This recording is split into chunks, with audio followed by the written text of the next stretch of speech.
ये कहानी है मीना नाम की एक लड़की की जिसे फोटोग्राफी और वीडियोग्राफी का बहुत शौक था।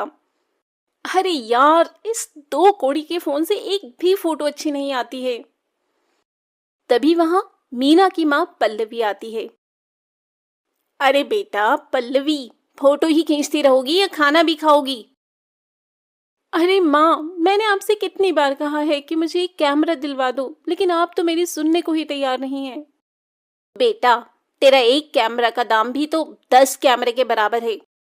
अरे माँ, आपकी एक ही तो बेटी है और आप उसे एक कैमरा नहीं दिलवा सकती हो। अगर आप मुझे कैमरा नहीं दिलवाओगी तो मैं खाना भी नहीं खाऊंगी।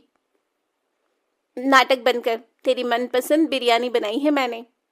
अच्छा, आज खा ले रही हूँ लेकिन कल से नहीं खाऊंगी। हाँ, चल देखती हूँ कि तू अपनी बातों पर अमल करती है या नहीं।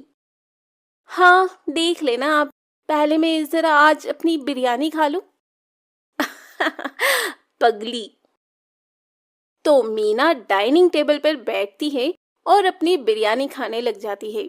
खैर, इसके कुछ दिन बाद एक दिन मीना के पापा ऑफिस से घर आते हैं।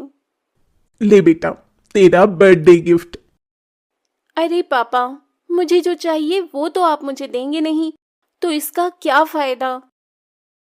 अरे बेटा, मुझे मालूम है कि तुझे क्या चाहिए, लेकिन जरा इसे भी तो खोलकर देख ले एक बार। इसमें भी बहुत अच्छी चीज है। खोल ही लेती हूँ अब। इतने प्यार से जो लेकर आए हैं आप मेरे लिए। मीना गिफ्ट खोलती है तो देखती है कि उसमें कैमरा रखा हुआ है। ये देखकर मीना खुशी के मारे पागल हो जाती है। अजी, मैंने आपसे मना किया था ना कि इतना महंगा कैमरा अभी मत दिलाइए इसे। आप भी ना। अरे पल्लवी, तुम इतना टेंशन क्यों ले रही हो? अरे इसे फोटोग्राफी और वीडियोग्राफी का शौक है। अगर हम इसके शौक पूरे नहीं करेंगे तो कौन करेगा? Yes papa, you are the great. आप तो मुझे बहुत अच्छे से समझते हैं।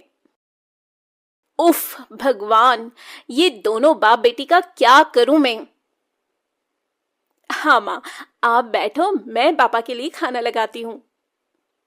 देखा, आपसे कैमरा मिल गया तो खाना भी लगा रही है अब।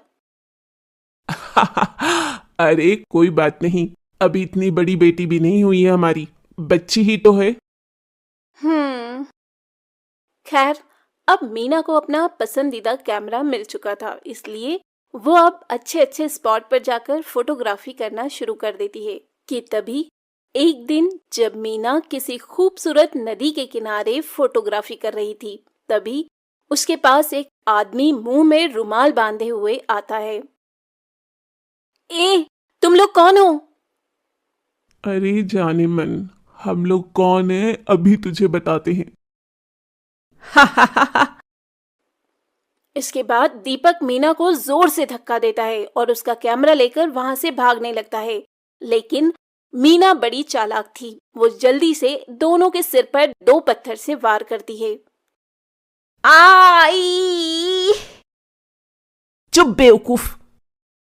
वहीं मीना जल्दी से उनके पास आ जाती है और अपना कैमरा उठाती है। बड़ी चालाक बन रही है ना तू। रुक, तुझे अभी इसी नदी में फेंकता हूं। तब दीपक मीना से उसका कैमरा छीनता है और उसे नदी में फेंककर राजेश के साथ फरार हो जाता है। वहीं दूसरी ओर मीना चुड़ैल बन जाती है। एक तो तुम लोगों ने मेरा कैमरा चुराया और ऊपर से मुझे एक चुड़ैल बना दिया। अब मैं तुम लोगों से बदला लूंगी, बदला। वहीं दूसरी ओर मीना के माता पिता उसके लिए बहुत परेशान होते हैं और उसकी मिसिंग कंप्लेंट थाने में लिखवा देते हैं। खैर, चुड़ैल अब राकेश और दीपक के पास जाती है। मेरा कैमरा चुराएगा तू? रुक, अभी तेरी टांग तोड़ती हूँ और इसका सूप बनाकर पीती हूँ। तब चुड़ैल राकेश के सामने अचानक से प्रकट हो जाती है। चुड़ैल को वहां देखकर राकेश की सिट्टी पिट्टी गुम हो जाती है।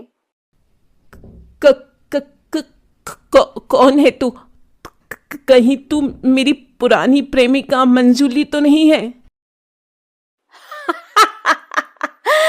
अपनी शक्ल देखी आईने में? तेरी कोई पुरानी प्रेमिका भी थी? यकीन नहीं होता।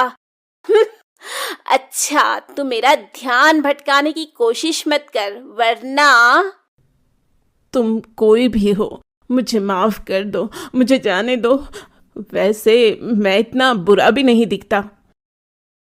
हाँ, तू बुरा नहीं दिखता, लेकिन जब तू मरेगा ना, तो तू बहुत ही बुरा दिखेगा।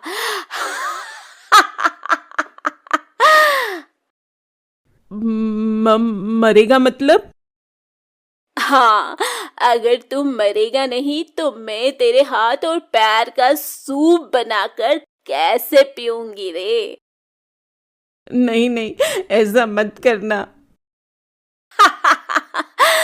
एक तो मेरा कैमरा चुराता है और मुझे मारता भी है, और ऊपर से बोलता है कि तुझे ना मारूं। अच्छा, तो तू कैमरा वाली चुड़ैल है? हाँ। तब इसके बाद चुड़ैल राजेश के हाथ पैर तोड़ देती है और उसे मार डालती है। उसे मारने के बाद चुड़ैल वो कैमरा अपने हाथ में लेती है। रुक, ऐसे ही रहना, अब तेरी एक फोटो खींचती हूँ। और चुड़ैल अपने कैमरे से राजेश की लाश की फोटो खींचती है और बहुत खुश होती है। अगर मैं ना मरती ना, तो बहुत अच्छी फोटोग्राफर बन जाती। वाह मीना, तेरी फोटोग्राफी का तो कोई जवाब नहीं। सोच रही हूँ, अब से मैं बुरे लोगों को ऐसे ही मारूंगी और उनकी ऐसे ही तस्वीर लूंगी। इस काम में तो बड़ा मजा आने वाला है मीना। लेकिन दूसरा वाला आदमी कहाँ है? पहले तो उसे मारूंगी और सोच रही हूँ कि उसकी खोपड़ी का सूप बनाकर पीऊं। और चुड़ैल अब दीपक को ढूंढने लग जाती है। वहीं शाम को जब दीपक राजेश के पास आता है तो देखता है कि किसी ने राजेश को बहुत बुरी मौत मारा है। नहीं, कहीं ये काम उसी लड़की की आत्मा का तो नहीं है? मुझे भागना होगा यहाँ से। तभी वो वहां से भाग जाता। वहीं दूसरी ओर चुड़ैल एक आदमी की दुकान के पास जाती है। दरअसल वो आदमी मोहल्ले में बासी मिठाइयां बेचता था। इस आदमी की वजह से मेरा बहुत बुरा वाला पेट खराब हो गया था। इसे तो मारना ही पड़ेगा। खैर, वो आदमी अपनी दुकान बंद करके घर के लिए निकलने लगता है कि थोड़ी दूर आगे बढ़ने पर एक सुनसान गली में उसे चुड़ैल मिल जाती है। चुड़ैल? वो भी कैमरे वाली? आजकल चुड़ैलों के पास भी कैमरा होता है क्या? और क्या, हम लोग मॉडर्न जमाने के चुड़ैल हैं। हमारे पास सब कुछ होता है। अच्छी बात है, अच्छी बात है। लेकिन तुम्हें मुझसे क्या काम है? सुना है तू बासी मिठाइयां बेचता है, जिससे लोगों की तबीयत खराब हो जाती है।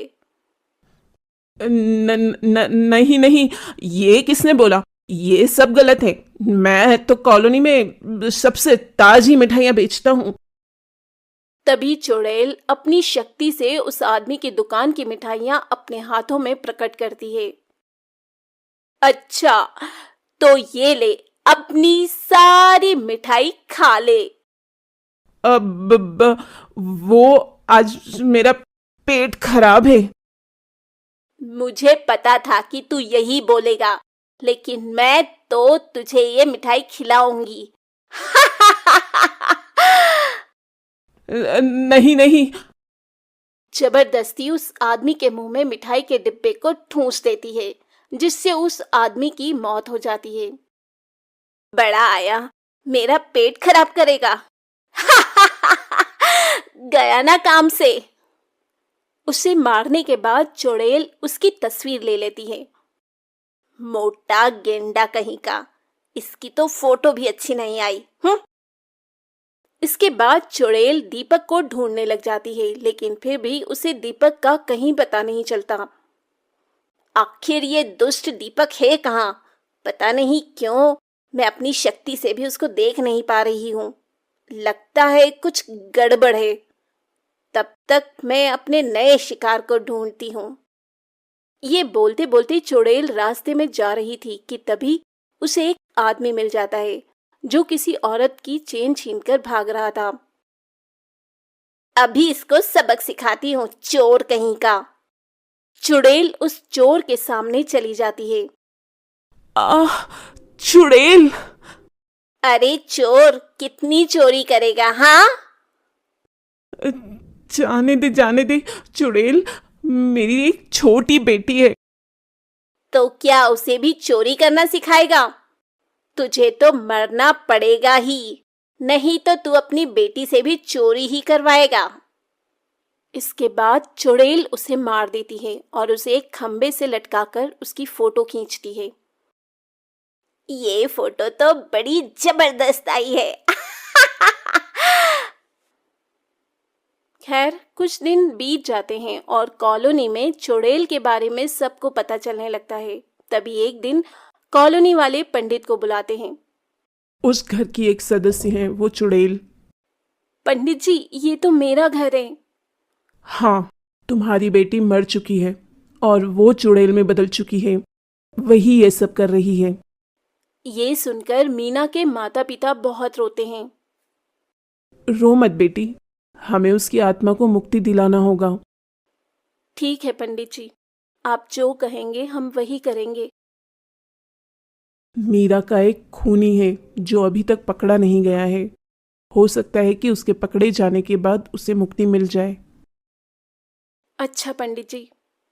खैर, कुछ दिन बाद इंस्पेक्टर दीपक को पकड़ लेते हैं और उसे पकड़कर उसे हथकड़ियां लगाकर कॉलोनी में ले आते हैं, जहां आज कॉलोनी वाले पूजा करने वाले हैं। बेटा मीना, हमें पता है कि तुम्हारे साथ बहुत गलत हुआ है, लेकिन तुम बेवजह बेकसूरों को मत मारो। और ये देखो, दीपक पकड़ा गया है, हमारे सामने आओ। तभी चुड़ैल वहां पर प्रकट हो जाती है। वो लोग बेकसूर नहीं थे। माना कि वो लोग बेकसूर नहीं थे, लेकिन कानून को अपने हाथ में मत लो मीना। हाँ बेटा, अब तो दीपक भी पकड़ा गया है, ये सब मत कर बेटा। हाँ बेटा, तू तो हमारी प्यारी बिटिया थी ना, तो फिर क्यों नहीं करती है ऐसा? इस तरह सभी लोग उसे बहुत समझाते हैं। ठीक है माँ पापा, मैं अब से किसी को भी नहीं मारूंगी, लेकिन इस दीपक को भी नहीं छोड़ूंगी। अलविदा। इतना कहने के बाद चुड़ैल दीपक को अपने साथ हवा में उड़ाकर ले जाती है और जाते जाते ऊपर से कॉलोनी वालों की फोटो भी खींच लेती है। ये फोटो देखकर मैं आप सबको बहुत याद करूंगी। वहीं चुड़ैल दीपक को अपनी दुनिया में ले जाकर उसे क्षण भर में मार देती है और इस तरह चुड़ैल का बदला पूरा हो जाता है।